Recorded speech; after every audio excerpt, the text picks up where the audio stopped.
Okay, we are recording. Okay. Welcome to the no.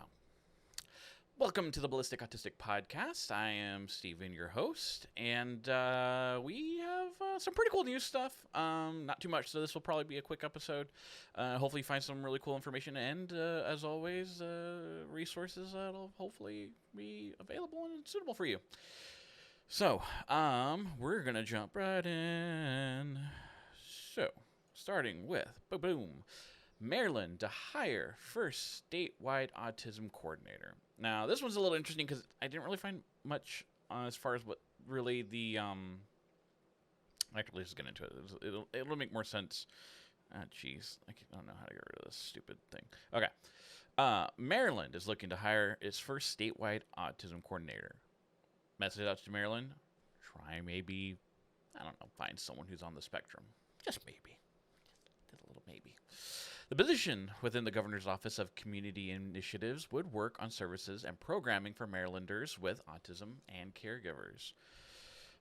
Maryland is a leader in finding and promoting the ability within disability for our children and families by providing support to those in our community who are addressing disability challenges every day. Stephen McAdams, the office's director, said in a statement, "Children with autism are already accomplishing great things, and I am proud to build on our state's commitment through our first autism coordinator who will focus on this important issue for parents, children, and caregivers." So this will be interesting. So it does.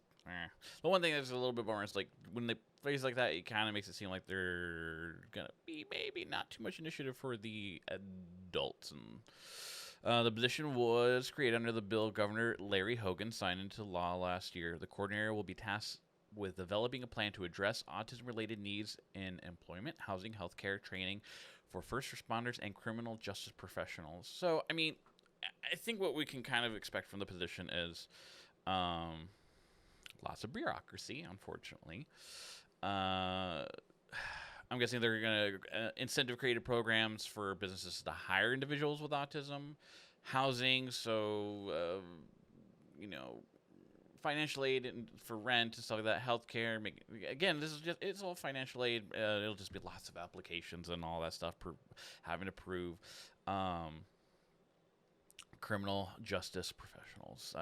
This will be an interesting one, especially when considering first responders, because there's been a history of, unfortunately, not the greatest care of specifically police officers when dealing with people on the spectrum, especially low functioning or those severely hindered by their level of autism. Let's put it that way. Let's be as politically correct as possible here. Criminal justice professionals, I think, when it comes to that, it'll be like, okay, what's really, delving into the need of, say, persecuting or following through with the persecution of said arrest. It's like, they're going to push forward with a ticket, or they can push forward with, I don't know. I mean, there's many cool things. I'm hoping we'll see what happens there. All right. So that was Maryland. You're getting really cool autism awareness. All right, moving on. This was interesting. I did not know this existed because it's another streaming platform. I did not know it existed. This actress actually kind of looks familiar. I just wish I could. I don't remember if there's anything else she's in. But the TV comedy starring actors with autism canceled. So it was kind of a bummer. I didn't realize that this show had 2 seasons. So the first of a kind television show starring an actress with autism has come to an end. The cable network Freeform, which I've never heard of. I mean, it's probably just going to go, everything's going to go in the way of this network, kind of like podcasting in a sense where it's like you're just going to create your entertainment and then you just stream it. You're going to create a streaming platform. That's where it's all going. We're all going to have a dozen things we're subscribed to and realize we're paying more for that than we were for originally cable. But everything needs eyeballs, and you have to justify the expenses. I mean, TV and movie productions are so insanely more complex than people tend to realize, especially if you want quality. Let's be honest. The cable network Freedom has canceled Everything Is Going to Be Okay after 2 seasons. So I'm definitely going to try and see if I can find this eventually online because I'm curious what this was. The half-hour comedy was groundbreaking for putting Kayla Cromer, Man, I would actually like to talk to her because the actress who is on the spectrum front and center. Josh Thomas, who created and starred in the show, made the announcement on Twitter this week. This show has been such a special experience. I got to learn so much about the world and myself while making it, wrote Thomas, who disclosed earlier this year that he was diagnosed with autism while working on the series. Well, that's a nice thing. I mean, but unfortunately, probably with, I'm curious of what he got paid because that's the problem with getting diagnosis specifically as an adult. It's a very much a financial burden beyond also the ability to find the correct mental health experts that will take you seriously and go through the steps. There is lots of stories on Reddit of being disregarded, of the possibility of the self-realization of one might be autistic. So that's kind of the bummer. On the show, Thomas played Nicholas, who finds himself caring for his two teenage half-sisters after the death of their father. Cromer appeared as one of the sisters, Matilda, who has autism. Since taking on the role, Cromer has been open about her diagnosis and said it's important to see people with disabilities cast in television shows. The final episode of season 2, Everything's Gonna Be Okay, aired on Freeform in June. The series is available on Hulu. Oh, I got Hulu. I was literally going to be canceling it. I forgot. I didn't read the last paragraph. I kind of just gave it as a quick scoop read over. It's kind of hard when there's like dozens of articles to kind of like sift through, and this one like just seemed really interesting. Man, I might want to reach out to her. Again, I'm still not doing interviews yet because I am a wuss, but maybe this would be interesting. Okay, boom. Next article. Oh, jeez, these stupid pop-ups. The Place for Children with Autism announces LaShawn Stanton as Chief People Officer. And here we have her. This is something called The Place. Now, for any fellow autistics, yes, this place does have ABA therapy. It is controversial among the community, but that said, there may be negative connotations then, especially I know when I was younger, from the generation of I am from, there is negative connotations of what we originally went through. Let's try and be nice. The Place for Children with Autism, The Place, a leading provider of applied behavioral analysis, ABA therapy services for children with autism, announces that LaShawn Stanton has been named Chief People Officer of the rapidly growing healthcare service provider. LaShawn has more than 15 years of progressive human resource experience in a variety of industries, most recently as a Senior Director of Human Resources at Tribune Publishing. In this role, LaShawn served as the Corporate Strategic HR Business Partner, the lead strategist of diversity, equity, and inclusion, as well as head of HR in Chicago Tribune Media Group. We are thrilled to have LaShawn's experience in developing and leading a people strategy that focuses on I don't know why I thought it was exponential, but exceptional employee engagement, said the People CEO Allison O'Neill. As the Place looks to expand our ABA therapy programs throughout Illinois and beyond, implementing our comprehensive people strategy that helps us recruit, engage, and retain the best, brightest talent that shares our passion and commitment to clinical quality will ensure children continue to make measurable gains in their communication, social, and independent living skills. This is kind of interesting because there is an argument in some in the community of that ABA, bottom line is, you're in a sense talking about really you're being trained to conform to neurotypical people. I mean, that is, in a sense, that is what ABA is. You are literally being taught the correct way to behave and how to interact.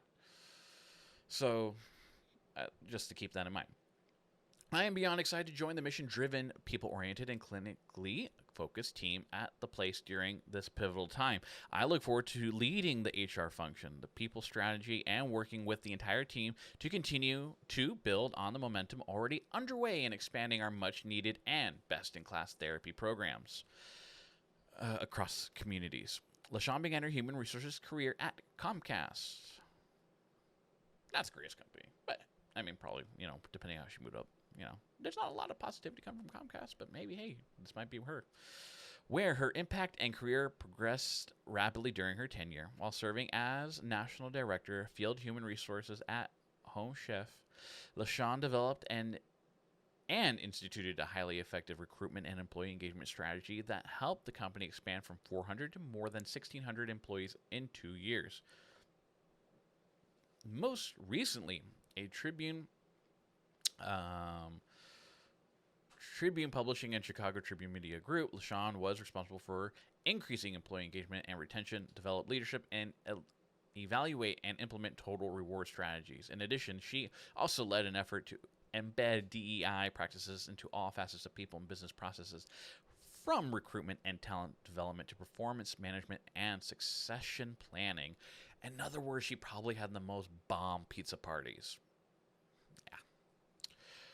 Okay, so this is kind of the main thing about the place. So, more about the place for children with autism. The place for children with autism provides a comprehensive approach to autism treatment that focuses on the highest quality therapy to enrich the lives of children with autism and their families across all communities. Utilizing one-to-one ABA therapy in a structured, center-based environment, our programs are designed with quality as the priority and support as the ongoing means to achieve it. We specialize in all developmental areas to help children build independence and school readiness skills to succeed. The place for children with autism works with families from all economic backgrounds to find options that fit their needs. And that is really important because, a lot of things regarding to autism is a financial barrier, unfortunately. So this is cool contact information if you are happen to be in the area of where is it? Chicago. So, okay. What was the other cool thing that we had here? There it is. Renowned autism speaker heads to Tucson. So this is kind of an interesting one. We Rock the Spectrum Tucson is hosting autism activist and award-winning producer Marcus Boyd for a discussion on his experience navigating the world with an autism diagnosis. We Rock the Spectrum is a gym designed for children with autism and special needs. Owner Destiny Wagner was touched by Marcus Boyd's story. As the mother of a daughter with autism and microcephaly, hearing Marcus' story allowed me to feel more optimistic about her future than I had allowed myself to feel in a very long time. Wagner said in a media release, "I am sharing this experience with other parents of children with special needs and adults with special needs in the community." Boyd was diagnosed with autism at the age of 10, which is, I was diagnosed around 7, 8. So, yeah, but I mean, roughly the same. Was unable to speak until he was 13. However, these difficulties didn't stop Boyd from winning 7 Grammys, becoming an autism advocate, and spearheading a new clothing line. I'm going to have to look that up because I always like cool clothes. I mean, that's why I got my ramen shirt. Wagner said Boyd told her he never expected people to want to hear what he had to say or understood how he felt, but now he feels as though his voice is being heard. I totally get that. That's what made me nervous about starting this whole thing, talking about myself and doing this podcast. So my goal is to still trying to introduce beside the news and also talking about myself, which I'm going to try, because this will be short. I'll do it at the end of the news. This event is free for anyone over 18 with limited space availability. There's a sign-up link. Remember, all sources are going to be in the podcast notes or on my YouTube channel description. The events will be held from 3 to 5, Saturday, August 21st at We Rock Spectrum at 411 East Grand Road. Don't forget to bring a mask and socks. Unfortunately, it will not be local because it's going to be in Tucson. Okay, so this is the last one, because this is a really cool research paper that I came across. Association between prenatal exposure to antipsychotics and attention deficit hyperactive disorder, autism spectrum disorder, preterm birth, and small for gestational age. The gist of the paper, and there's just the overall link and concern of mothers taking antipsychotics while pregnant. So this was actually what was interesting. It was mostly reported through Hong Kong, and actually, this is what was interesting about it is that they only really had. Let's see if I could find it because I read over it. Because this one, I put most of my attention when putting everything together today. If I can find it again, it was interesting because apparently, according to some of the sources, that in Hong Kong, for a lot of antipsychotics, the only thing that they really had access to was ADHD medication. I think specifically Adderall. Yeah, it was Adderall. So that was the only thing that, if I remember correctly, and I encourage everyone to read over it. Obviously, I'm trying my best to cover it as objectively and give the very bare bones, straight to the point, no fluff, no muss, information. So let's just kind of focus on the key points of the scientific journal article. Okay, so this is kind of what the whole point of their scientific process. The question: does prenatal exposure to antipsychotics increase risk of preterm birth, small for gestational age, attention deficit hyperactive disorder, or autism spectrum disorder? So it's like, do being on these cause autism? So not to just obviously break down the overall process, because I'm going to kind of cover it. They basically just had a ton of, as you can see, it was a large study of over 400,000 mothers. Which is really awesome. So the question: does prenatal exposure? Yeah. Meaning findings in this cohort study of 411,251 mother-child pairs, there was none increased risk of ADHD, ASD, and preterm birth and small for gestational age with prenatal use of antipsychotics. Maternal psychiatric disorders were associated with a significantly increased risk of ADHD and ASD, but not with preterm birth or gestational age in neonates. Meaning, findings of the study suggest that there is no association between the prenatal exposure of antipsychotics and ADHD. You get the point. So, yeah. So, I mean, if you want to go through the scientific journal that has all the relevant research information, and that. Okay, so, I mean, that's the news. Not much going on my front that I was thinking about wanting to share. You know, I kind of gone over it. You know, ABA is still kind of controversial, and I think there needs to be... what's the best way to put it?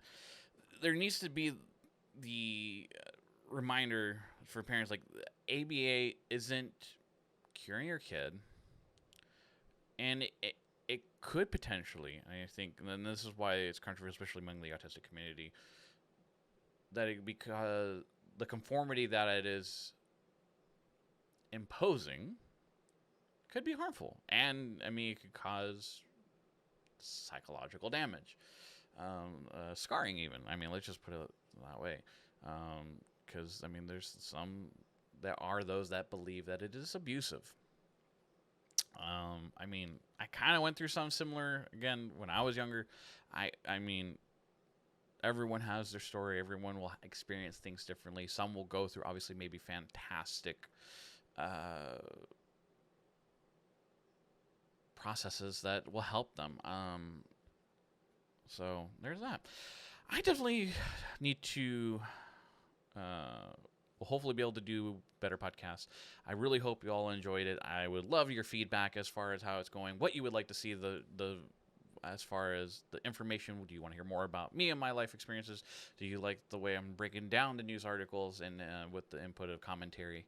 I wanted to continue to develop this channel into a place where there could be resources and open dialogue of advocacy for the different things that are happening with people with autism, like myself, between those of high functioning and you know, that's the one thing. I personally probably need to work on my own vernacular. I will continue, and that's the one thing I will promise I'll continue to work on myself to